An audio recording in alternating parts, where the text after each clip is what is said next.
Welcome. Great to see you all.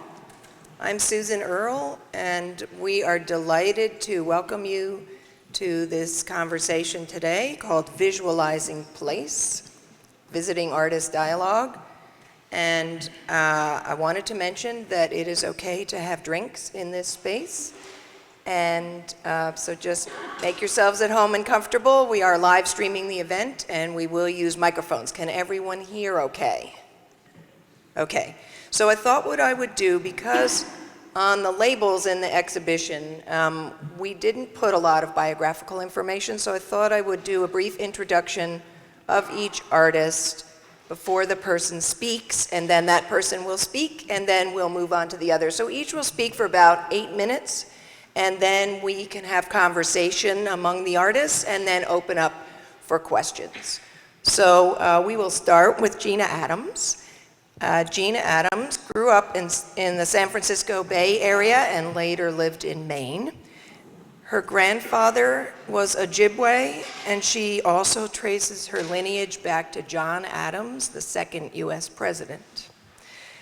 Her formal education includes a BFA from the Maine College of Art and an MFA from the University of Kansas, where she focused on visual art, curatorial practice, and critical theory.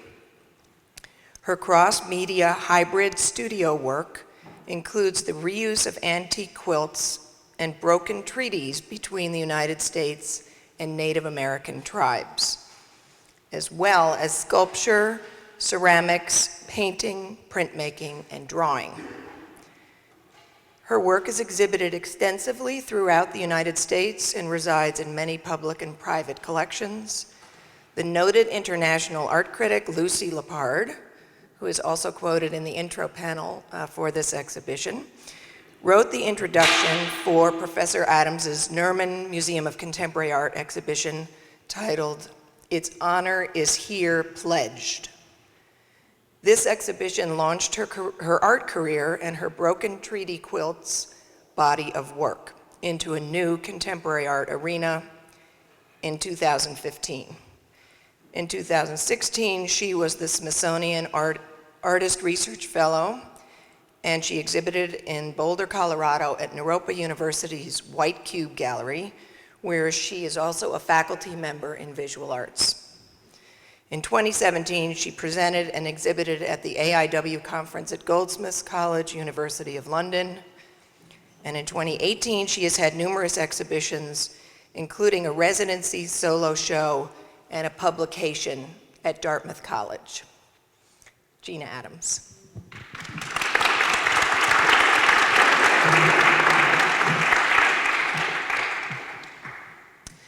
Buju, Hanin, Anishinaabe, Nagidao. Gina Adams, Indigenous Cause, Boulder County, Colorado. I'm sorry, this is so moving. I'm here, this is home. This is home. Wow. So, Mingizi and Dudum. I want to recognize the indigenous peoples of the land, but I also want to recognize Haskell University. I came to KU. KU in all the colleges I applied to was sort of my wild card. My cousins from Turtle Mountain had come to KU, and I was told it was a very good school.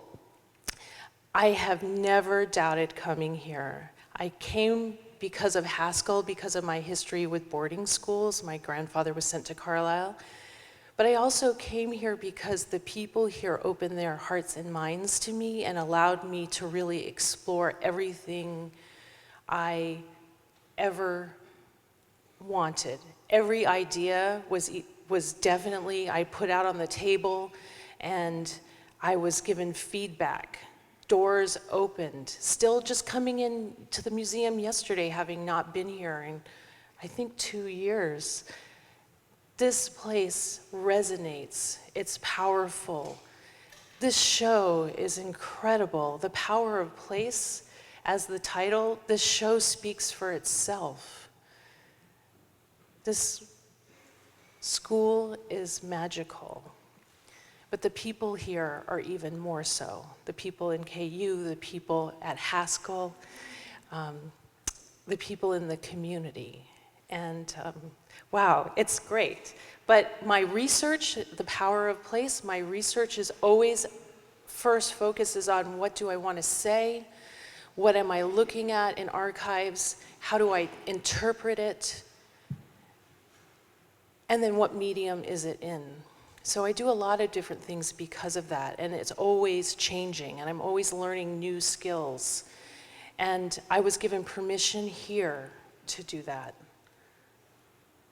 Other places may not have been so readily open to my being a painter, but saying, wait, no, I want to do ceramics. Can I learn ceramics?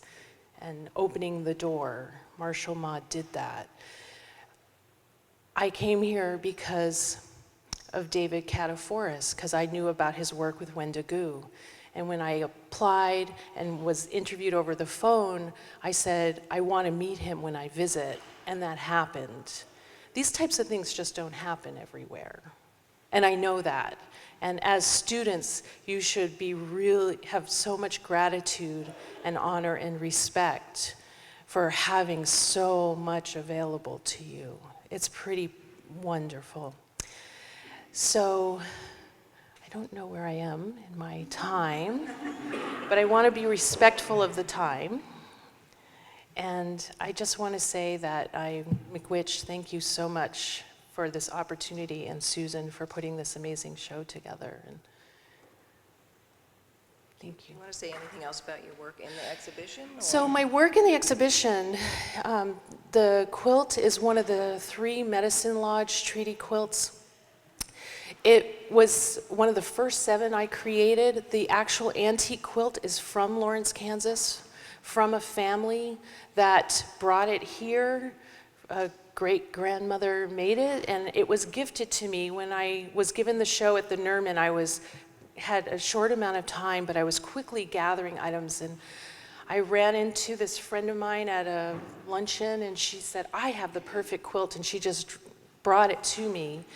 And what's amazing is when Casey came to my Newman exhibition and picked out a quilt, she picked out the one that was from here. Very, very powerful. But it is one of 3. The second one of 3 is at the Newman, and the third one of 3 is about to be in another solo exhibition at CU Boulder that I have opening up June 6th. Yeah.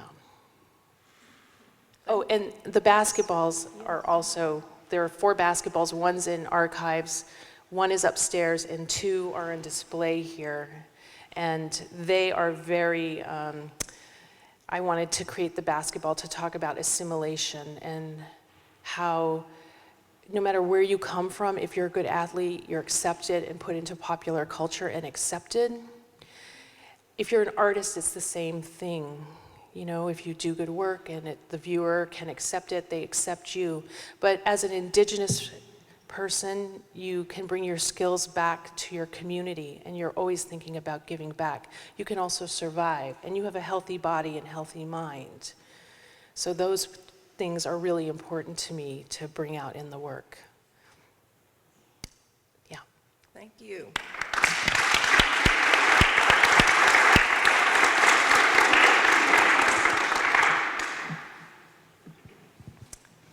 So Rena, if you don't mind to go next.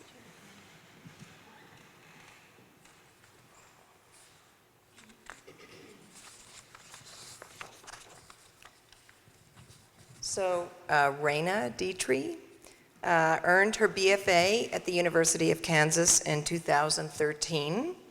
At KU, she earned the Brousseau Creativity Award and also minored in art history.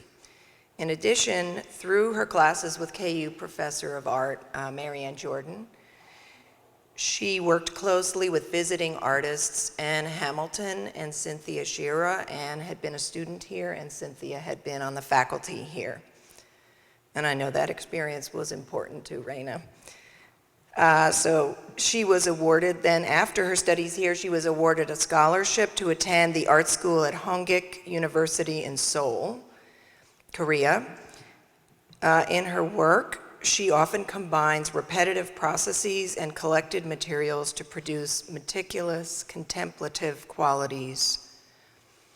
objects and installations. Her practice is guided by the poetic and inherent qualities of a material, as well as her personal interest in history, memory, and geography. She has already held several artist residencies, and her work has been included in numerous one-person and group exhibitions across the United States. Recent exhibitions include Ephemera at the Newman Museum of Contemporary Art and Red Dirt Rug at the Philbrick Museum, and also just last October here at the Commons at KU. She has spent the past 3 years as Tulsa Artist Fellow in Tulsa, Oklahoma, and in just a week or two, she will begin a year-long research residency at the Land Institute in Salina, Kansas, where she will work with the Ecosphere Studies team.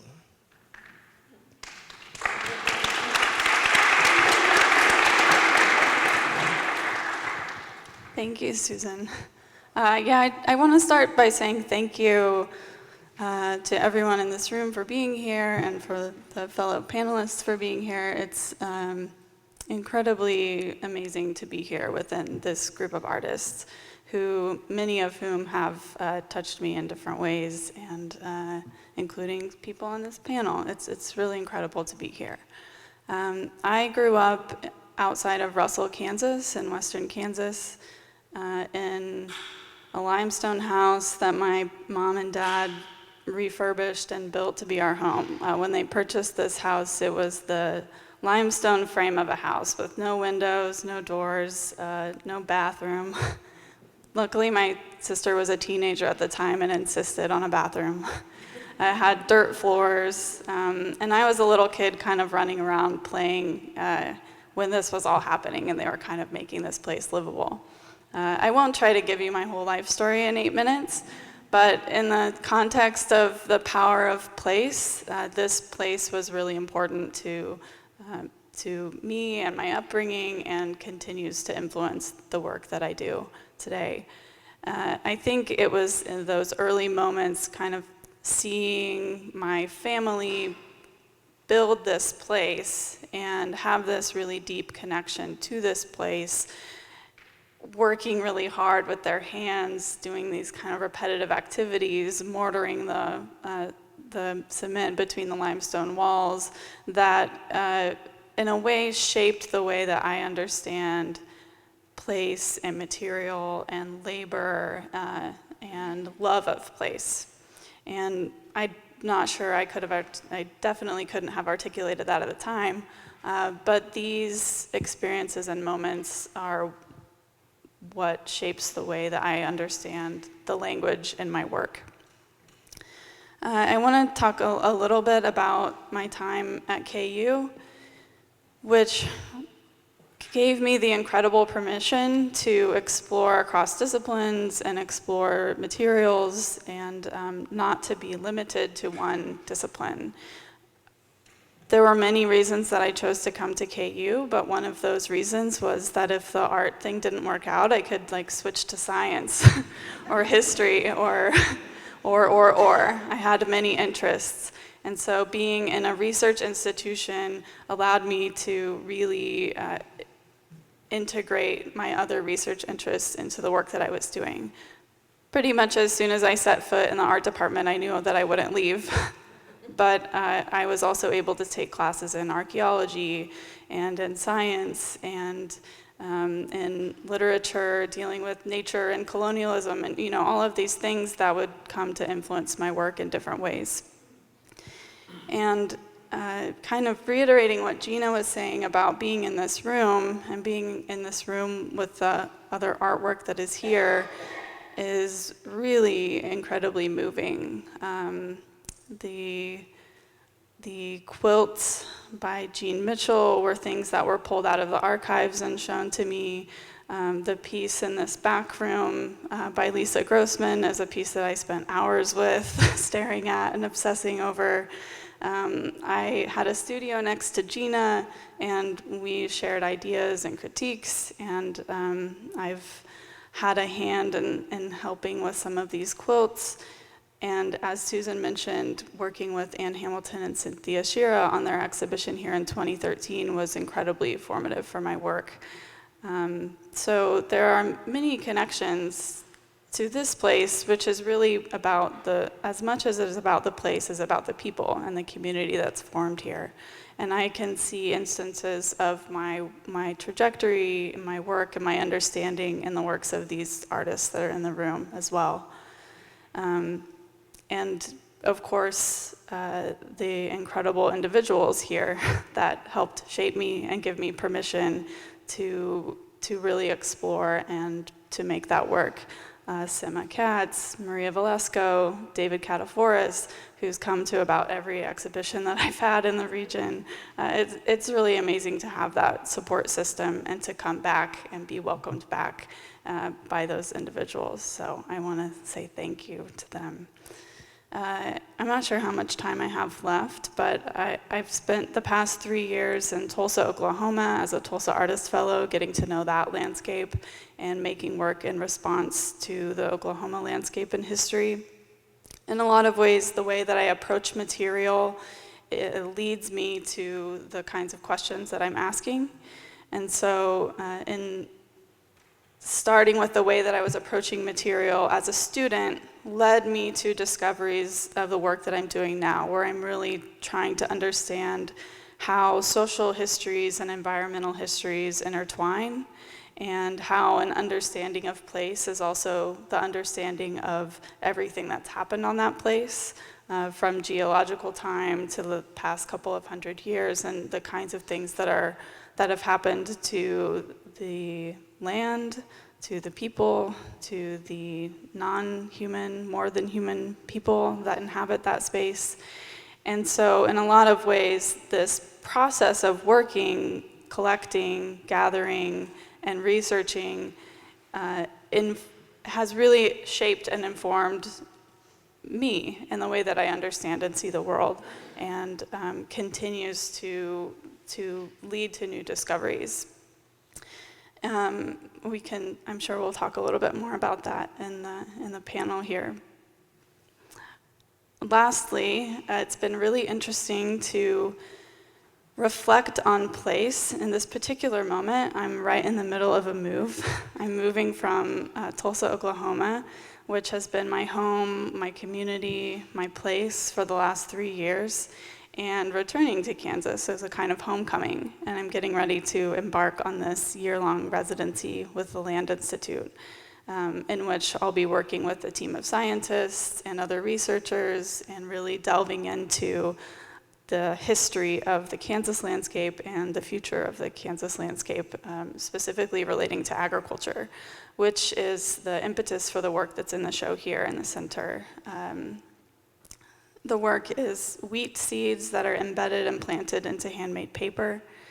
And this work is situated in the context of early naturalists and botanical illustrations, collected specimens, pressed plants, things like that. And questioning the sort of myth that the Kansas landscape or the Midwest landscape was a blank page for us to write on, which of course is not the case. And so this piece is kind of an introductory into the research that I'll be doing, an exploration of the symbolism and context of wheat in the Kansas landscape, and trying to sort of wrap my head around what that symbol has become. I think I'll leave it there. Maybe that's around 8 minutes.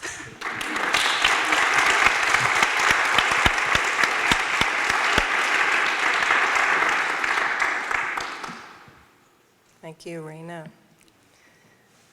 Professor John L. Newman is best known for his vivid depictions of the human condition in paintings, prints, and drawings.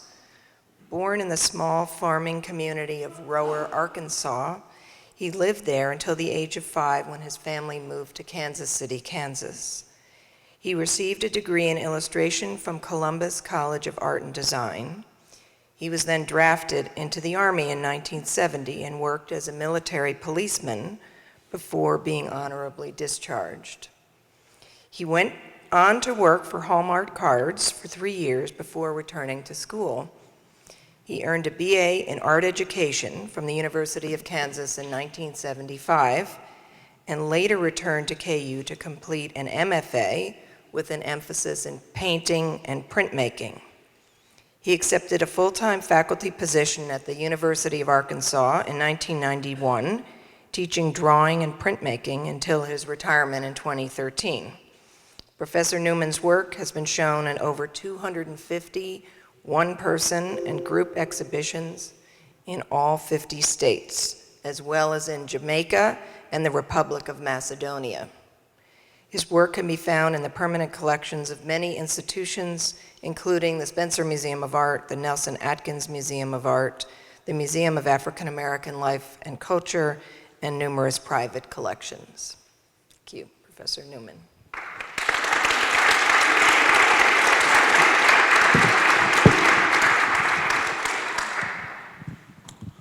Well, good morning, and I'm glad to be here at KU and visit the Art Museum again. This is my stopping place sometimes when I was here as a graduate, and when I return to visit Lawrence, I come to the museum.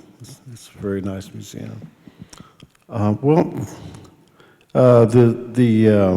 I'm a social commentary artist, which means to me that my subject matter is often focused on the past, as well as the current social issues.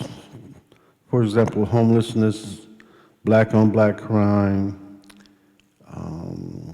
refugees, urban living, suicide, the black church, and etc. So for me, place is the context of the figure and is extremely important. The pieces included in this show will reflect that. So I try to use a figure or draw a figure that's in my mind, and it gives me more time to work on the painting or the subject matter, rather than just illustrating something that's special with techniques or something like that. So if you have any questions, my speech is much shorter than, our presentation is much shorter than the young ladies over here. And,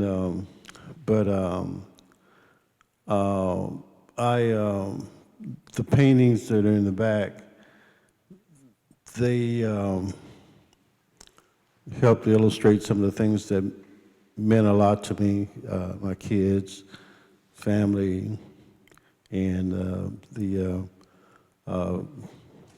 having friends over and talking on the porch and so on. Any questions? Well, Do you want to talk a little bit about the print that you did with Professor Shimomura when you were here that's on display over here? You also wrote a really amazing label text for it. You shared information about each of the works, but do you want to talk at all about that one or in any more detail? Yeah, that was an experience at the University of Tennessee, I believe it was, and with the Bouvet Lions. He invited us up, and Roger did a panel, and I did a piece, and Bouvet put them together and ran them off. That was about what the thing started with Roger working on his grandmother's diary, and as you all know, about Roger, you can come over and visit, you know, and talk, and while he's working, and he works a lot, and I admire that. Over the years, you know, I hobble in while I'm sick. Roger's working, so, and he'll ask me, what are you doing? I'm trying to get over this cold or something, and while he's working. That's Roger, bless his heart. But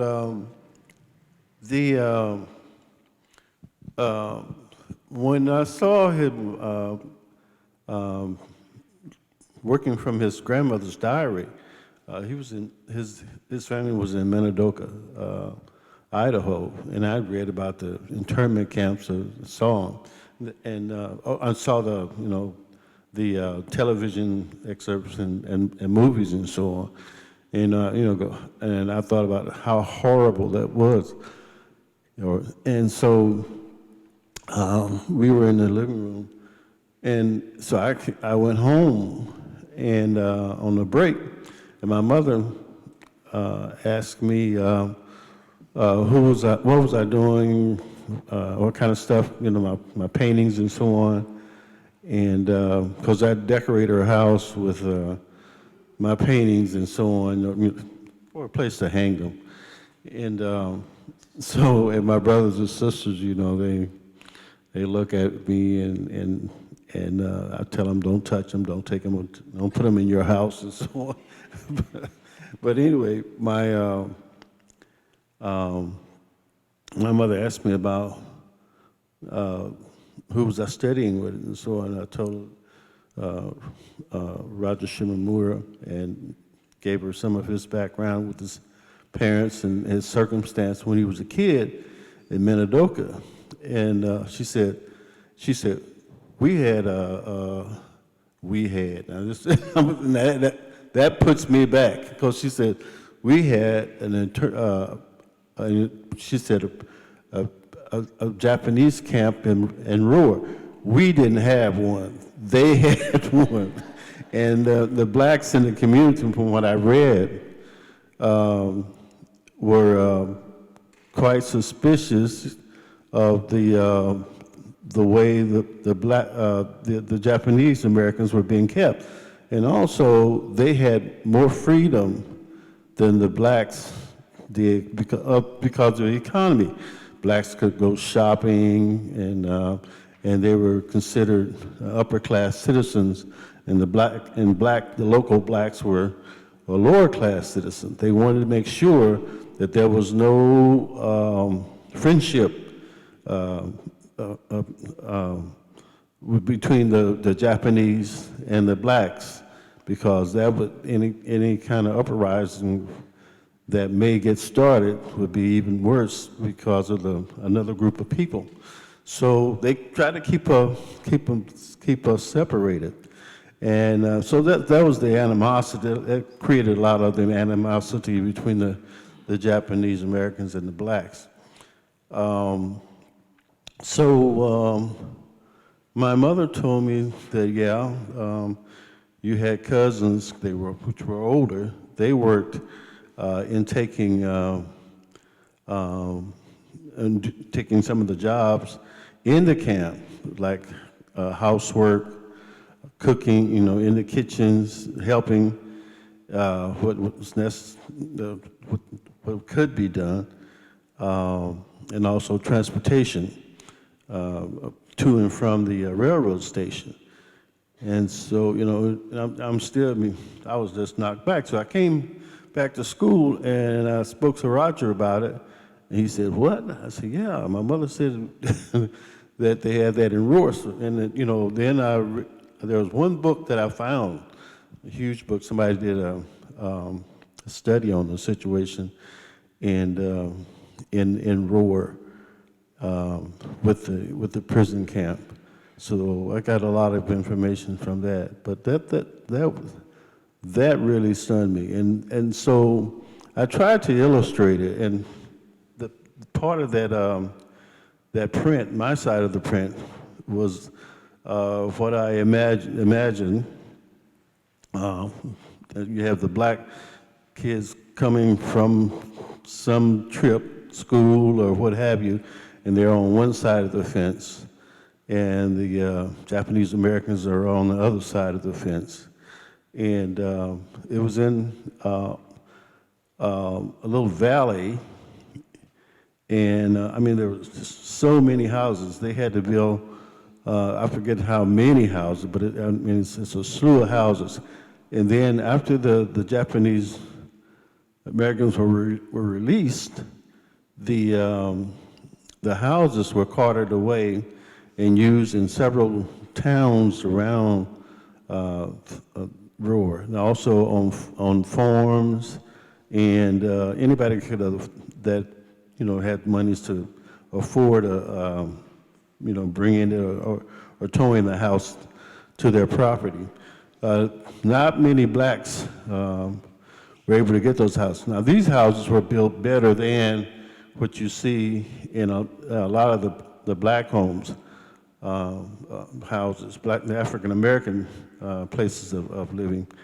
And as I recall, when I was a kid, you could, sit in place. I mean, if you're lying in bed in the early morning, light would come through. There wasn't the window, it was sometimes cracks between the paper that had fallen, and because this was like rental property, My father was he worked on the ranches. My mother would pick what cotton or whatever there was outside. She'd try to grow a garden.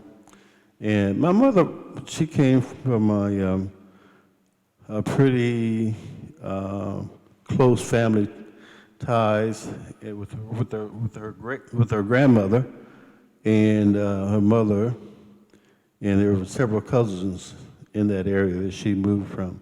So she was used to having her own monies, not much, but she could hustle with her sisters and pick pecans in the winter, and do little chores and to make money like that when she was a kid. But a lot of her cousins moved away to the city, Kansas City, Detroit and so on, and that's where she wanted to go to raise her family. So that caused a breakup, So but the situation in Roar went undercover, when they released the Japanese Americans. But I tried to hold some of these memories, put them on paper, and there's still more that I would like to explain to the public. So there'll be others that you'll get a chance to see. Any questions?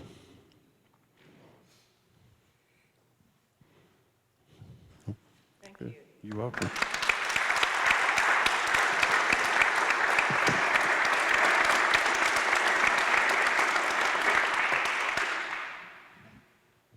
So I'll introduce Julie Green next. Julie Green earned both her BFA and MFA degrees from the University of Kansas. As an undergraduate, she worked here at the Spencer Museum in publications. She is now a professor of art at Oregon State University, and she lives in that region with her husband, Clay Lohman. Her works span multiple mediums, including painting, installation, video, artist books, and mixed media. For over 20 years, she has created works for The Last Supper, her series that illustrates the final meal requests of United States death row inmates. And she has organized that series by state. And for this exhibition, she graciously loaned us the 3 Kansas plates. A recipient of the Joan Mitchell Foundation grant for painters and sculptors, and a Hallie Ford Foundation fellowship, She has had dozens of solo and group exhibitions, both in the United States and abroad. She has been featured in the New York Times in a Whole Foods mini documentary, on National Public Radio, and in Ceramics Monthly and Gastronomica. Julie Green.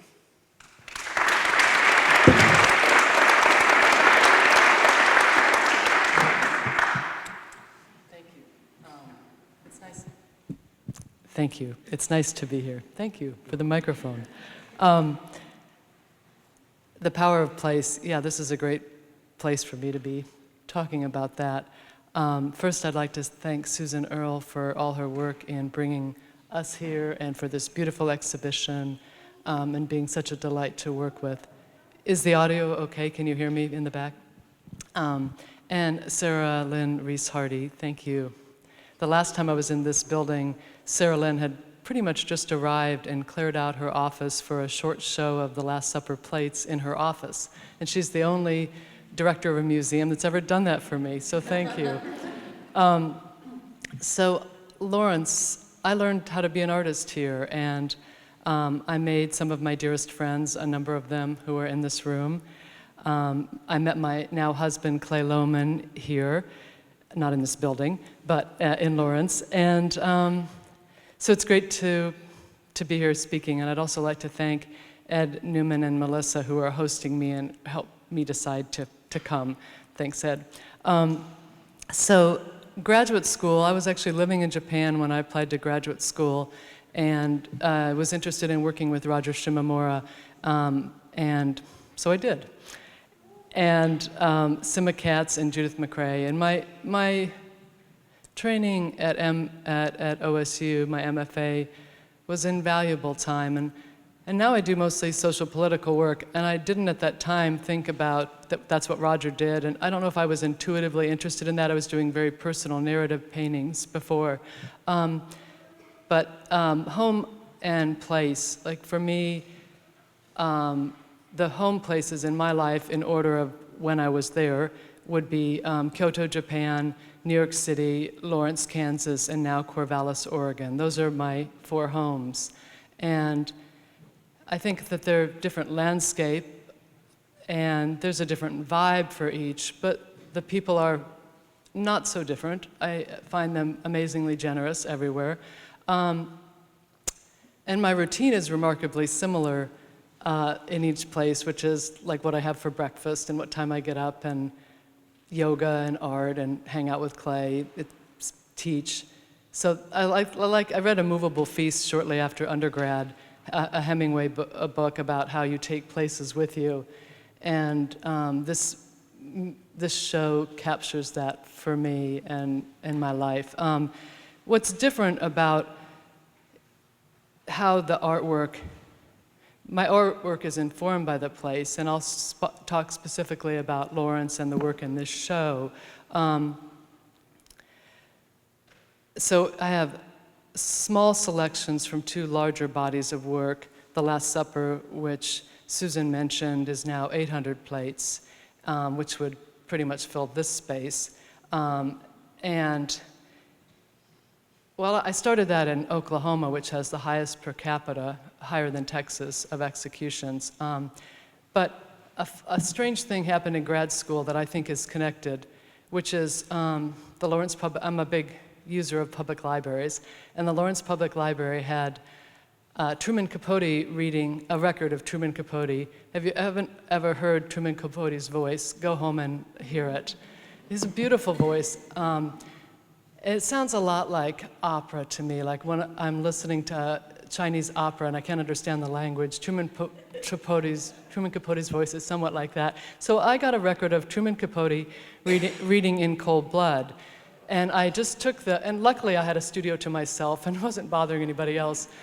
But I just took the arm off the record player and I just played it pretty much for a year, which you might think something's wrong with me, maybe there is. But anyway, that's what I listened to in the studio. That was just the noise. And I wasn't focused on the topic as much as I was, but that must have been part of it. Anyway, so it's interesting that 2 of the plates in this show of the Last Supper plates are the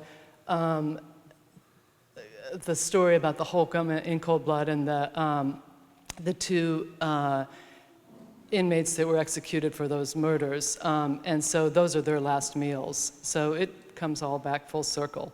And I continue to do the Last Supper half of the year. That's half of my studio practice for 20 years. And I would love, I'm committed to doing 50 plates a year till we no longer have capital punishment.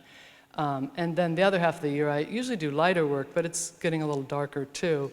And so the paper plates, they're Chinette plates that I'm interested in craft. I actually grew up in Iowa and I lived in 13 states, but I went to high school in Iowa. And down the street, a man had corncob art that was like an American flag and Paul Bunyan. It was my favorite art in Iowa. The Des Moines Art Center was very good, and the Joseph Cornell boxes, but nothing beat the corncob art down the street.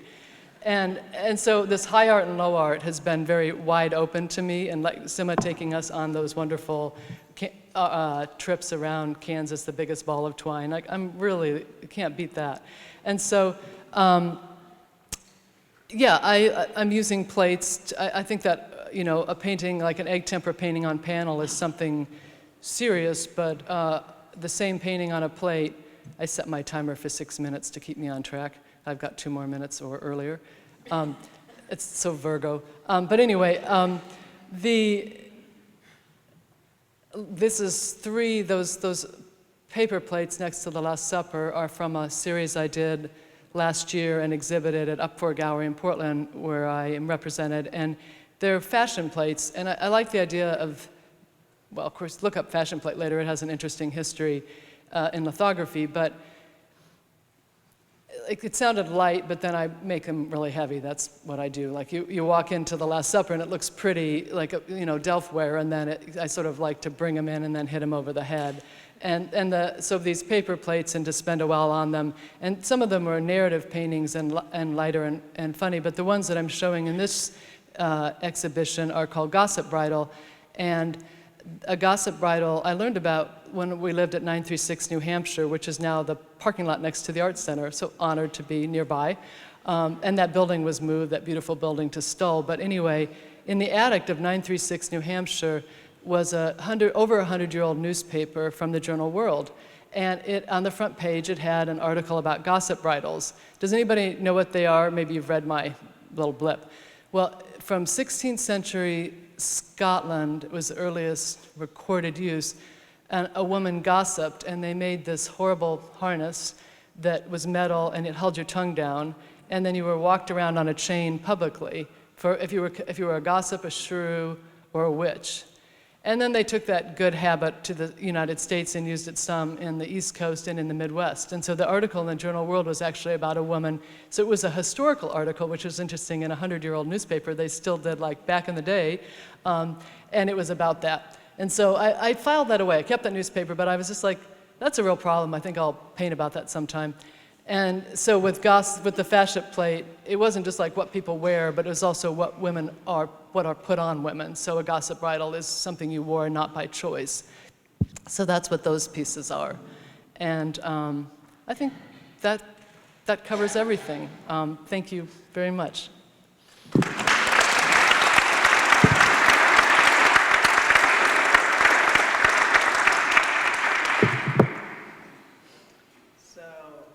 Ryan RedCorn was born in Tahlequah, Oklahoma. He's a member of the Osage Nation, and he is currently based in Pawhuska, Oklahoma, and lives on the Osage Reservation there.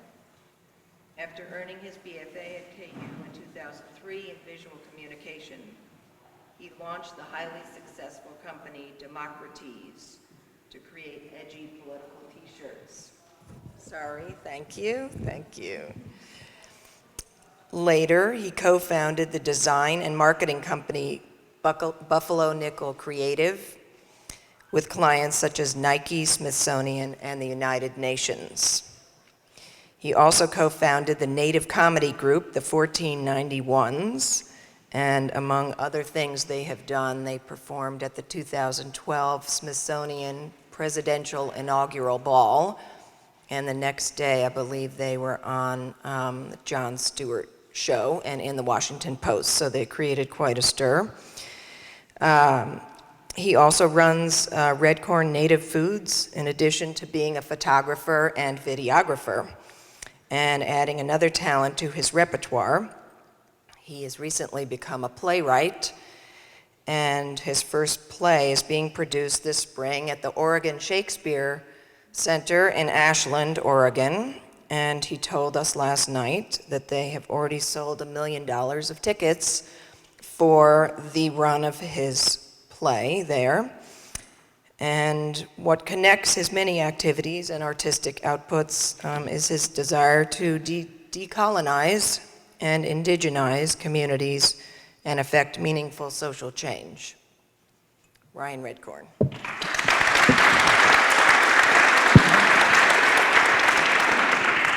Hoy jaje wita wakantia jaje welompa haparjute jijoashtake dawala wajaji ksin. My name is Ryan RedCorn, and I'd like to acknowledge the indigenous people of this land. Me. Always wanted to say that. One clap, come on. Shit. That was crazy last night. I don't know, my experience here at KU was like simultaneously horrible and awesome at the same time.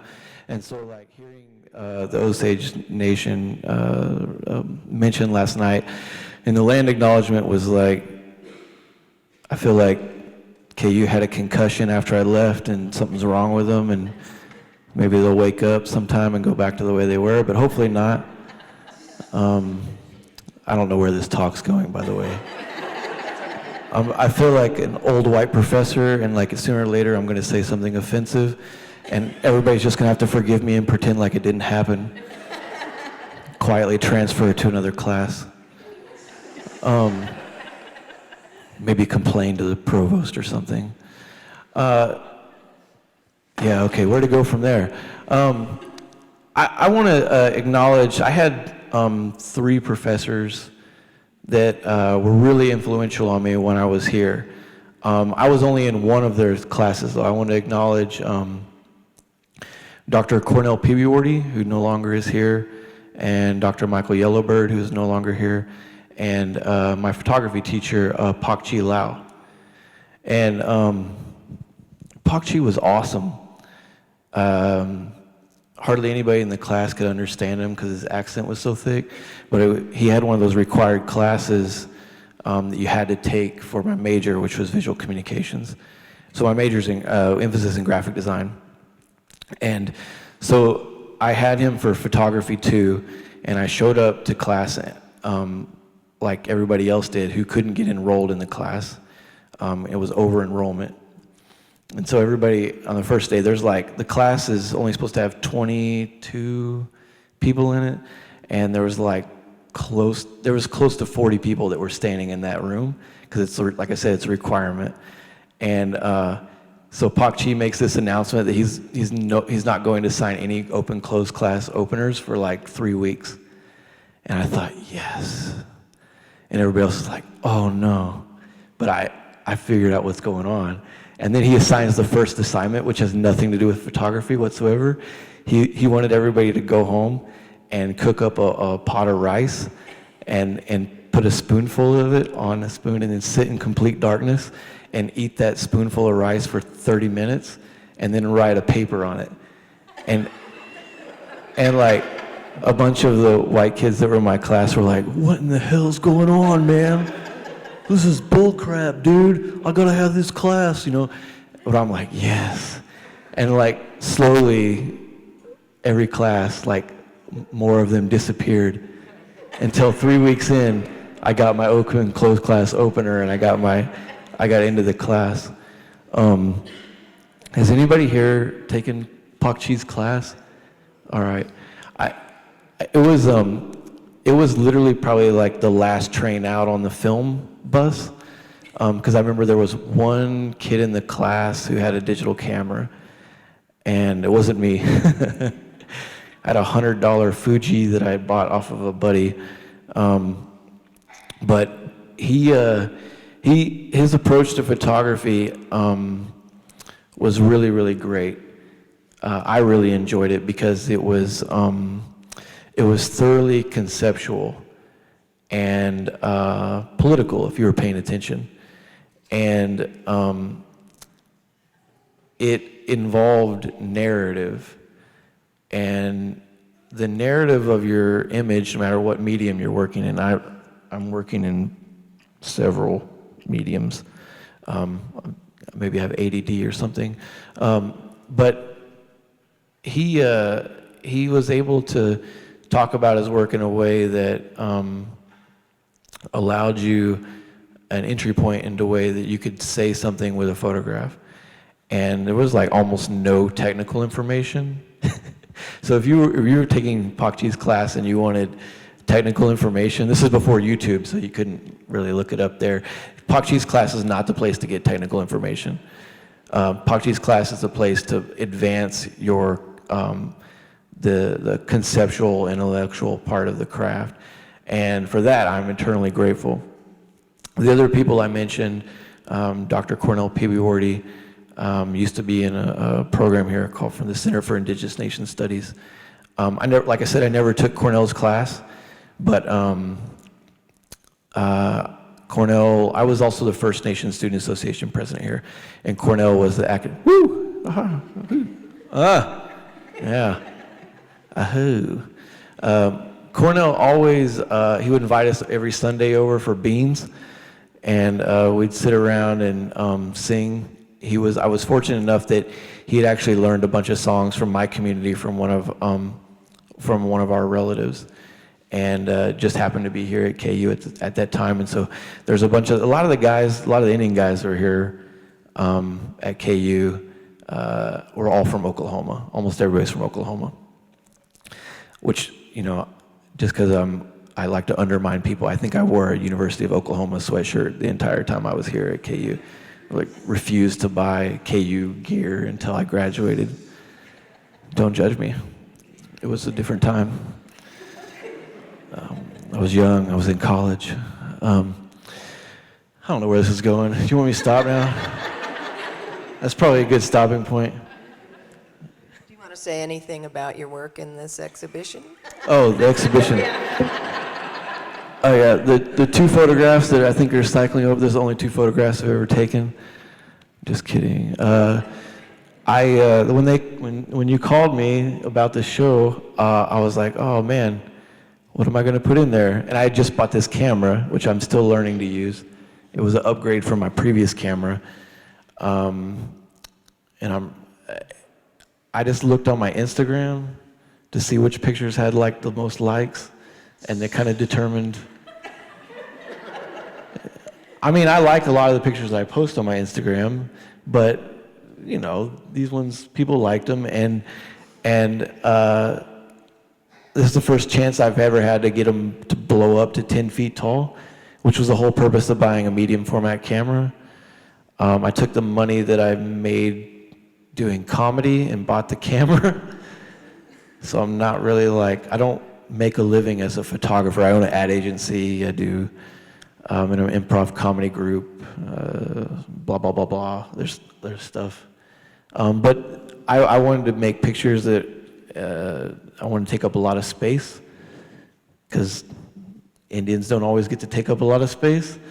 Like, they used to take up the whole state of Kansas and Missouri and parts of Oklahoma and northern Arkansas and southern Iowa and southern, yeah, it's a pretty big space, you know. And now we're on a space the size of Connecticut and northeast Oklahoma, which is where I drove from. Yeah, so those pictures, they're of, I do a lot of work with the Violence Against Women Act, and particularly I'm working on a documentary that features the Indian provisions that were in the VAWA 2013 Act, and I have 3 daughters. I think some of them are back there, sound like they're behaving. I haven't heard them cry yet. Thank you, girls. Daddy loves you. But there's, like, when a lot of people talk about VAWA, and particularly VAWA 2013, they're quick to cite the statistics about Indigenous women and their sexual assault statistics, that 1 in 3 Indigenous women will be sexually assaulted or raped in their lifetime. And this is a result of hundreds of years of stuff and bad Supreme Court decisions, blah, blah, blah, blah. But I think people spend too much, not that that stuff isn't important, but that if your audience already has implicit bias that Indigenous women are there to be sexually assaulted or raped, and then the narrative that you run out is that they're being sexually assaulted and raped, they're like, wow, that's terrible. And they don't really do anything about it. I'm in the MFA program at IEIA, and one of the things that you are taught in storytelling, I'm about to ruin every movie you've ever seen in your life, by the way. But one of the things that they teach you is when you're going to kill a character, in order for that to matter, or you're putting that character under duress, in order for that to matter, you have to be invested in that character. So the photographic strategy that I'm deploying is these humongous pictures of Indian women, so that you can be invested in their lives, and then maybe you vote better. Maybe not.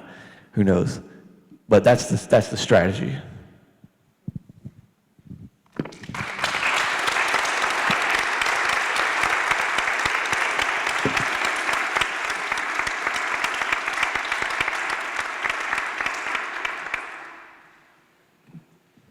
So do the artists have questions for each other? And we can start with that, or we can start with questions from the audience. We just wanted to have more of a conversation now. Thank you all so much for sharing thoughts about your work. Any questions you all want to ask of each other?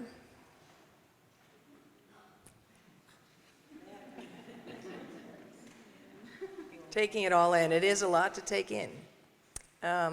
Anyone else have a comment or question? We'll bring you a microphone, if you don't mind.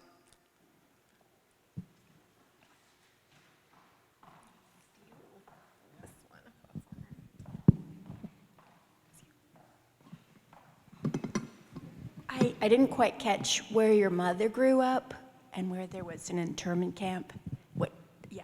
Oh, she grew up, oh, sorry.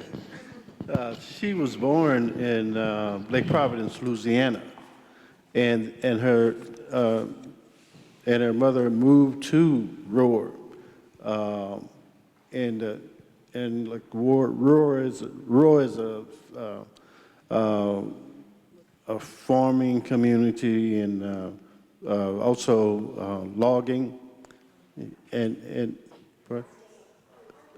again, Arkansas. I'm sorry. Yeah, she moved to that area, and she was about 12 or 13, something like that, and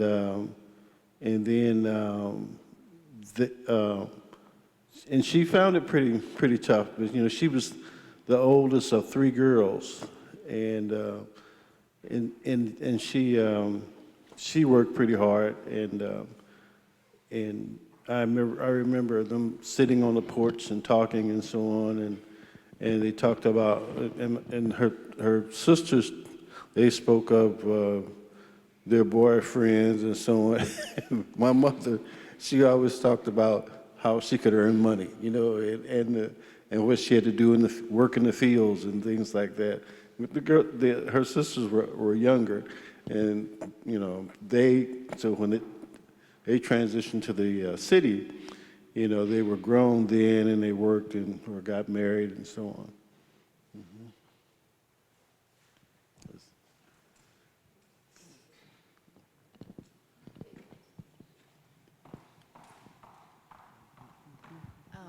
This is for Julie Green.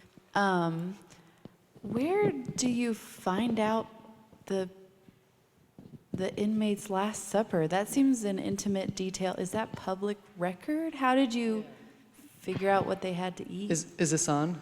Yeah, okay.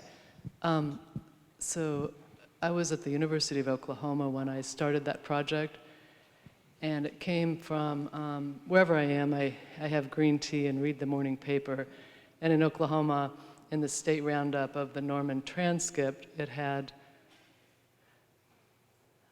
who was executed the night before and what they did for their crime, what they were wearing at the execution, facial features of being executed, including eyes closed to a crescent, let out a breath through puffed cheeks, and for their last meal they had 6 tacos, 6 glazed donuts, and a cherry Coke.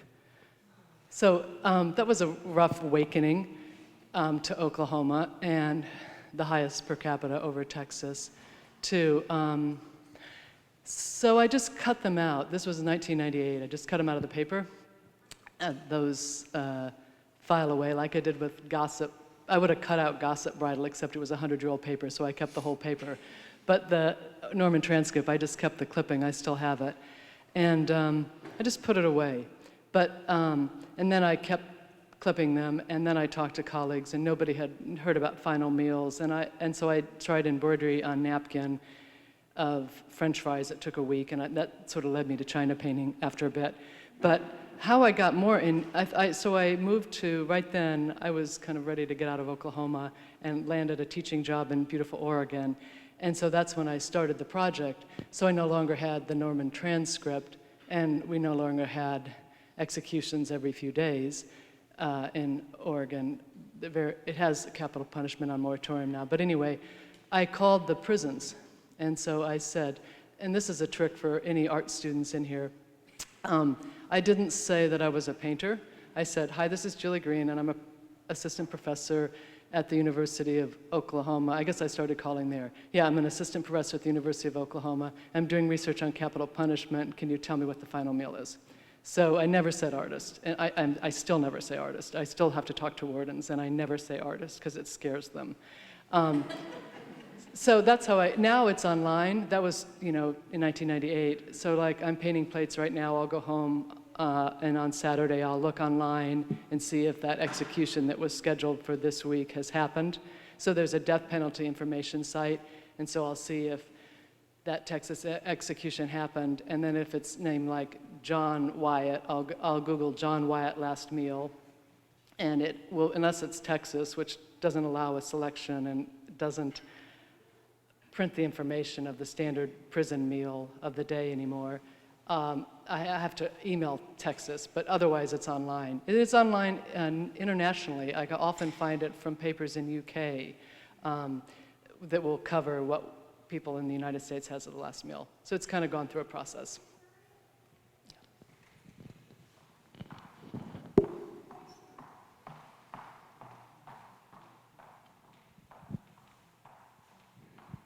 Thank you. I just want to say thanks to everybody for presenting. This has been really great. Ryan, I've been a fan of your work for a while. Driven through Pawhuska a number of times in the last decade. Tried to stop at your studio. So partially I know you through your rejection letters, if you remember that era. You would post your rejection letters to shows and other things up on the window. So I got to read some of those when I was driving through. He's been rejected a lot of places. So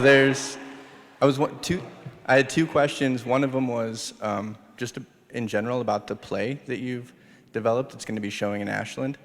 And then also about the photos that you have, what the collaborative process that you go through to decide what the narrative is, the setting, the image with people that are being photographed.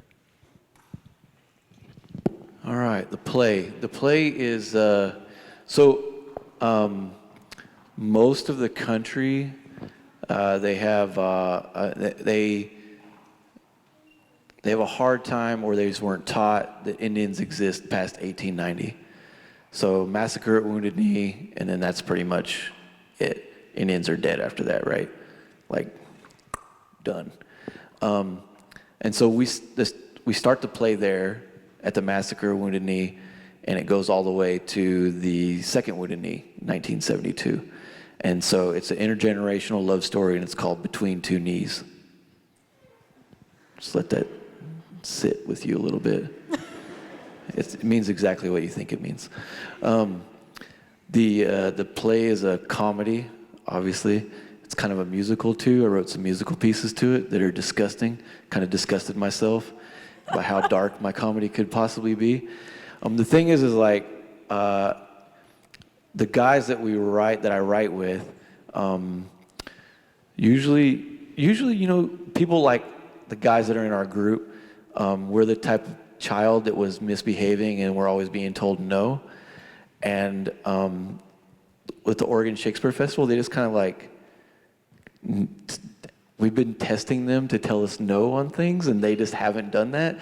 So the play probably got worse and worse and darker and horrible. But I guess people are wanting to see it because it's like they put us in the smallest theater, but we're #1 in their box office. So the play is actually not being done written, and it's supposed to be going live on April 7th. So I just left LA last week and got really, really close to finishing it. It's got a few little pieces left to work on. What was the second question? It's about the collaborative. Oh, the collaborative aspect process. of the Yeah. photographs. I'm glad you have a better memory than I do. So a lot of times when, okay, let's just say this. I'm just going to go ahead and offend everybody. The most photographers that photograph indigenous people are white. And they come with their own biases, their own narrative, and their own worldview to that process. And that has been going on since the invention of photography. So you have Edward Curtis editing and creating images, like he's basically structuring this narrative, which he pitched to his funders as, we better take pictures of these Indians because they're about to die as an entire race, and if we don't do it, then they're gone forever. And there's literally been art shows called that, or some version of that. And the way that I approach that process is I make it collaborative. So the decisions that are being made it's a conversation back and forth. So back here, the picture on the right is Portland Harjo's graduation picture. I'm friends with her dad. He's in the comedy group that's helping to write this thing. So we were just in her backyard, and she picked out the outfit that she wanted to wear for her graduation, which was combat boots, a Seminole skirt, and a black tank. And then when I showed up at the house, she was in the backyard and she was drinking coffee out of her Salvador Dali coffee mug. And I was like, that is awesome. Like, we have to do that. Because every time I see her, she's got a coffee. She loves coffee. Never seen an 18-year-old kid love coffee this much. And she's just always drinking. And so I was like, that's you. So that's his backyard, his unkempt backyard. It didn't mow the lawn, or like everybody thought that was like some kind of made studio set. I don't have that kind of budget. Like, here, spoiler alert, nobody's paying anybody to take pictures of Indians. So yeah, that's what it is. The one on the right, that's a friend of mine. That's her and her daughter. They got matching ribbon skirts. They wanted to do mother-daughter pictures. And that was before I was asked to be in this, so I was like, well, that sounds like a nice deal. We'll make it up right. Only problem was I was like dying of bronchitis when the shoot was scheduled. So literally, I took that picture and then I went to sleep because I was like, that was my process that day. But after the shoots are done, I usually sit there with the person who I just photographed, and we go through the images and pick out which ones we like until we figure out, I think this one's good, you know. Sometimes their parents are involved if it's children. I like that one, you know. But that's the communication back and forth. And in the event that my pictures, like some of them got picked up, put in magazines, or I've sold images, then I always send money back to the person that I collaborated with. Most of the time, when a non-native photographer goes into a community, it's an extraction process. whether that's video cameras or film cameras. They're there to take the pictures, and then those pictures go out and have a life outside of there. And the photographer's life is changed, but the subject and the story that was there, there's no reciprocal behavior. So I value the relationships I have with the people that I photograph, and I just go out of my way to make sure. I mean, these people, I'm going to remote places, and they're putting me up in their home. Like, they're extending themselves. They're people of limited resources sometimes. So it's important to make sure that that's a two-way street.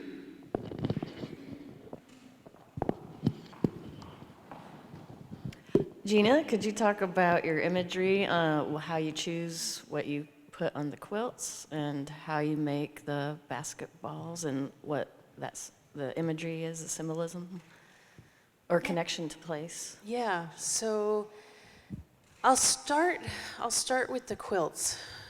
So the broken treaty quilts, I'm a printmaker and a painter.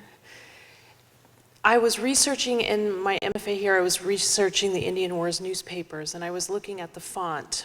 And I wanted to do something with broken treaty quilts or broken treaties. I didn't know what they were going to be yet, but I started with research. I always start with research on letterpress fonts or process or who the people were that were involved, and then I go into archives and I try to find written documents and something I can see, and I found that the font was very close to Gaudi Old Style, and I blew that up in Illustrator, and I made my own stencils out of Mylar. Now, thank you, Dartmouth College, I have laser cut plexi stencils, which are fantastic.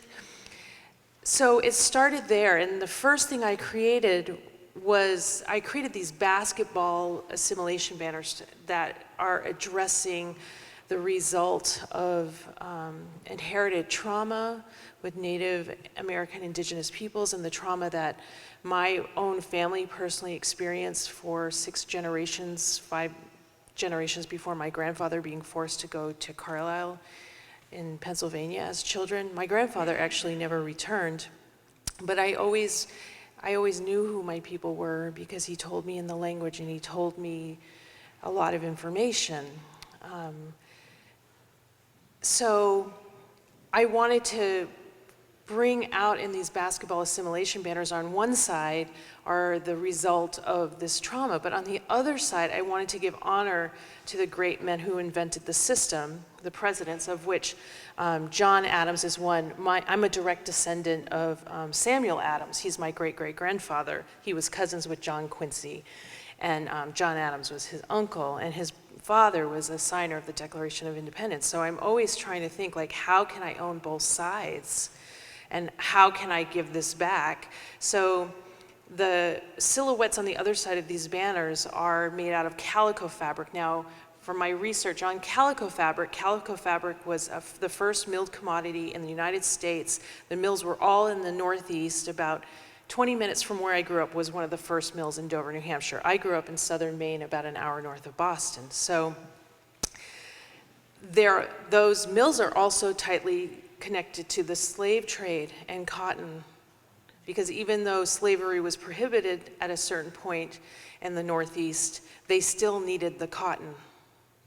So there's a lot of history that is not really understood anymore, or even wasn't told at the time. So I'm always trying to think about, how can I relate this history? But how can I bring back my own identity in it?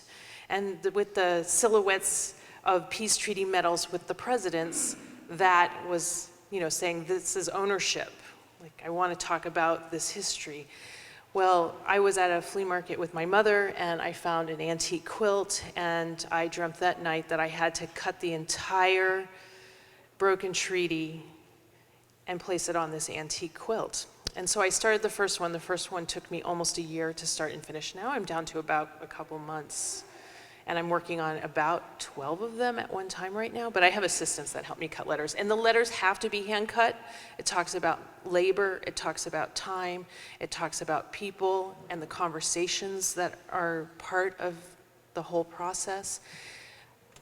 When I'm asked to do a show, I'm looking and doing research at the treaties in the area and talking to the indigenous people in the area and asking them, do you want me to create a quilt? What are you fighting for right now? The Passamaquoddy in Maine asked me to create the Passamaquoddy quilt in 2016, so I did, and I was in Virginia with a show at the Richmond Visual Arts Center, and I did a broken treaty quilt there, which is now going to be at the Virginia MoCA, so I'm always thinking about land and place.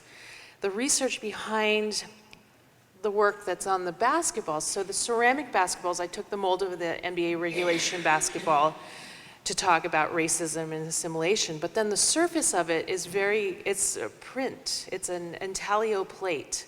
I really wish I could learn how to print them. Like, could I run that through a press or, yeah. So the research comes from going into archives and studying, like right now, for instance, I have this solo show coming up at CU Boulder, and I'm in the archives looking at photographs to talk about the Sturtevant photos. A wealthy white man going west took these beautiful photographs, and he settled in Boulder, and he took a lot of land. He was also giving the white settlers coming through, he was giving them guns so that they could protect their land because they were really afraid that Indian people were going to come in and take everything. So yes, let's give them guns, let's give them land, and let's take these photographs documenting the area. So the photographs are very problematic because they talk about manifest destiny. I'm also creating 2 new, they're actually document quilts. So I'm creating the Louisiana Purchase because it opened up the land for the migration west, and I'm creating the Dawes Act, so to talk about what that did as far as taking away more land and giving more to a select few. So these photographs and then the maps, I'm gonna do over the giant photograph that's going to be printed on the wall, there'll be a mapping of, so when the Louisiana Purchase was signed, Thomas Jefferson sent Lewis and Clark out. So there'll be a mapping of Lewis and Clark over it. And then there'll also be a mapping of the Transcontinental Railroad. And then the map library at CU Boulder, I'm going to overlay maps over that. And then on the basketballs, I'm doing a whole set of basketballs with the mapping and the markings on the mapping. And then they have a lot of, in their archives, caches that were found from massacre sites. And I'm going to do a group of basketballs honoring the people, the caches that were found, to try to not only tell a story and honor those people, but also to bring it back into light that there are these caches that are being held that actually belong to people. They belong to the hearts and minds of people, and they shouldn't be stored in a vault. Yeah, so the actual process is on those basketballs, I know you wanted to know that earlier, is the ceramic, bisque-fired ceramic, and then it's encaustic wax, which is a beeswax that has Damar resin in it, and then I'm scratching into it with like needles and darning tools and printmaking, etching tools, and then it's sort of like just like drawing into wax. You can't really see it until I fill it with an oil and wipe it down just like an etch plate. I'm wiping it down until it gets to the perfect place, and then it dries. Yeah.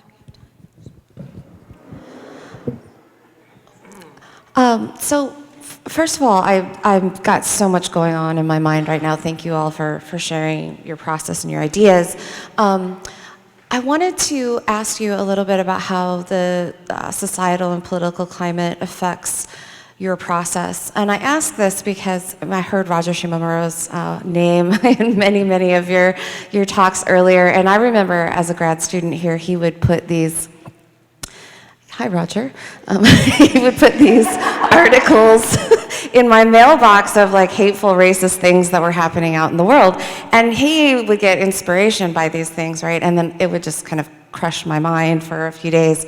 And all of your work is rooted in social change, right? And so how does this exterior, the social, and this kind of new, more overt political environment affect the processes, how you create work about these ideas that are so important to you?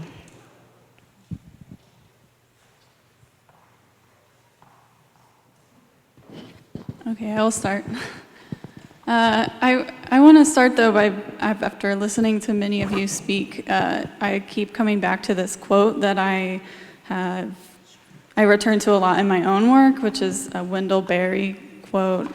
He's a poet, farmer, activist, and he says something about how, we know enough to know that we humans will, I won't be able to quote it exactly, but we exploit the things that we merely determine to be of value, but we protect the things that we love, or we protect what we love, or defend what we love. And this was said in the context of land, in the context of place. So, very often we're exploiting land because we've determined that it's valuable or it holds value in some way. But when we actually love these places, we'll defend and protect that place. And this is one of the things that I'm thinking about a lot in my own work, is how value is defined, not just in terms of monetary value, but in historical value and personal value and aesthetic value and beauty and, all of these kinds of things. But, hearing everybody else talk, it's the same thing that Ryan's talking about. In order for something to matter, he said, I think you have to be invested in that person or that life. But I would say, you have to love that person or that life. The same with these people who are incarcerated or, so that theme of really learning to know in a different way, aside from just monetary value, is, I think, the work of us as artists, bringing a different kind of value to these subjects. But then to turn and kind of answer your question more directly, how do we deal with political or social issues that we're trying to talk about? It's difficult, and the trajectory of my work has sort of been, starting with these material explorations and trying to imbue these objects that I'm making, sculptures or drawings or installations, with a certain kind of personal or aesthetic value. And through making that work, I've become invested in environmental change and social change, and really become more rooted and invested in these kinds of issues as a direct result, in some ways, of the kinds of work that I'm doing and the kinds of things that I'm interested in making. And my first kind of entry into thinking really deeply about these issues came as a result of this long-term residency in Oklahoma. It was the first time that I was able to focus on my work full-time, the first time I had this really durational time to think and to research about the work that I wanted to make. And I moved there in January of 2016, which also was this incredibly turbulent, emotional year for a number of reasons. Every day the news was terrible.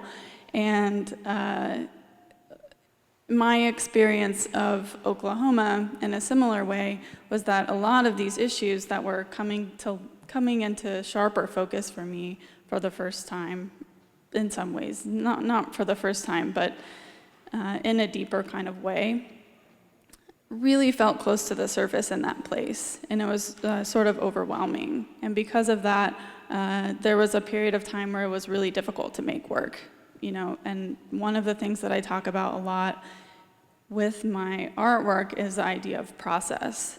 And I'm both processing material physically with my hands and working with it in the studio and trying to understand it, at the same time that I'm really processing emotionally, mentally, and through deep research, these kinds of subjects and ideas. So the work is both a response, a coping mechanism, a way of knowing, a way of understanding, and a way of kind of translating these issues that I care about very deeply into a visual language and just a language. Yes. And maybe I'll just add a quick follow-up on that. I had a curator, Lisa Corin at the Block Museum, say to me once, like, thank you for the sacrifice of making the Last Supper. Thank you for sacrificing your time doing that. And I thought, I never thought about it as a sacrifice. I'm going to be painting anyway. So if I'm going to, why not paint something of that might, because of the Last Supper, like my mother quit supporting capital punishment. So I'd like to say, if you can change your mom, you can change the world.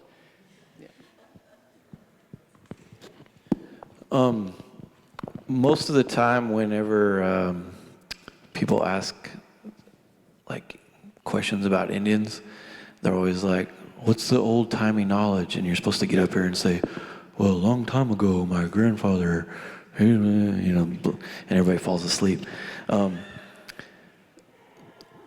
What I was told that those guys actually, what they talked about, they weren't so much concerned with the past. They were wholeheartedly obsessed with the future. And that's where I feel like I try to locate my work. Also, I'm past the point in my life where I'm crying over stuff, and I'm just here to laugh at you and everyone else. And that's where my investment is.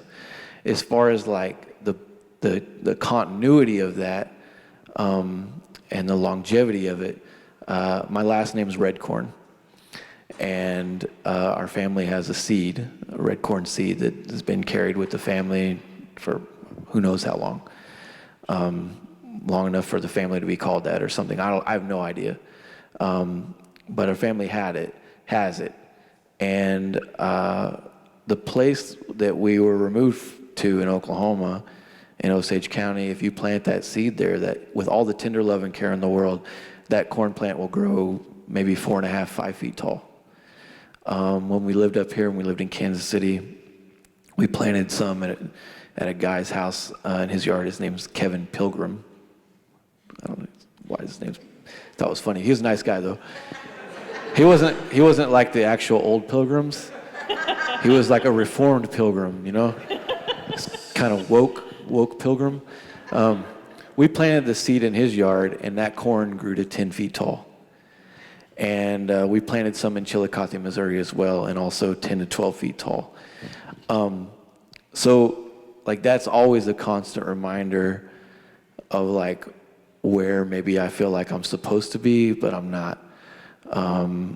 Where that seed had been here long enough so that it had been acclimated to that soil, and it places the whole narrative of I'm going to forget who said it, that this place was blank before we got here, and it wasn't, obviously, and that seed had been here long enough so that it had been acclimated to the soil, and it had been cultivated to be acclimated to the soil, and that it provided people with substance, and it provided them with food.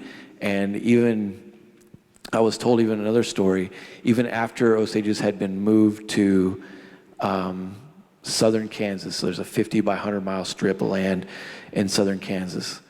And this is the reservation that Osages had been diminished to around the time of the Civil War. And after the time of the Civil War, there was towns that opened up in Kansas, and there's a town called Nicodemus. It's a freedom town in Kansas, and the people there, they had moved out there and didn't have food. They didn't have food, and so Osages went up there and they gave them food and they gave them seeds. And even though Osages had been moved out, they provided them with seeds and they planted that corn there. So it had a place. And I think I was told, I've never been to Nicodemus, but somebody told me there's like some kind of a marker there in town. But that locates a continuity of to put this building into perspective, there's something there in those seeds that will probably outlive this building because they're inherently connected to that specific type of soil. And like I said, it's going to outlive this building. Thank you so much, Ryan, and all of you. Perhaps if there are additional questions, you can take them informally. We have a second panel this afternoon at 1:30. There will be 4 more of our visiting artists speaking at that time. Thank you all so much for this. Thank you.